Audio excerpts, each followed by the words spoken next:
Sa gitna ng patuloy na usap-usapan online tungkol sa umano'y pagbubuntis ni Kim Chiu, marami ring netizen ang nagpahayag ng kanilang suporta sa aktres.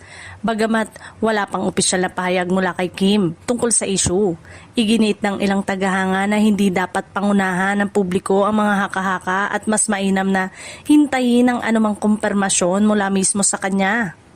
Marami ang nagsabing kung sakaling totoo man ang espekulasyon, wala namang umanong masama dito dahil nasa tamang edad na si Kim upang gumawa ng mga mahalagang desisyon sa kanyang personal na buhay. Ayon sa ilang komento sa social media, karapatan ng aktres na piliin kung kailan paano niya ibabahagi ang mga pribadong pangyayari sa kanyang buhay, lalo na kung ito ay may kinalaman sa kanyang pamilya.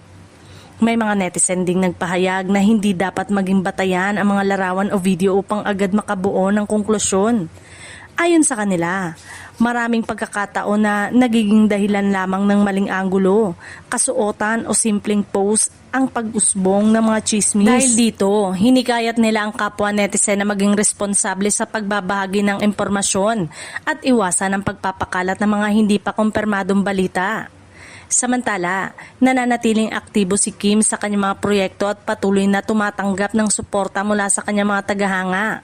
Marami rin ang nagsabing anuman ang katotohanan, ang pinakamahalaga ay ang kaligayahan at kapakanan ng aktres. Para sa kanila, mas nararapat na igalang ang kanyang pribadong buhay kaysa gawing sentro ng walang tigil na espekulasyon. Sa ngayon, wala pang opisyal na kumpirmasyon o pahayag si Kim Chiu kaugnay sa mga kumakalat na usap-usapan.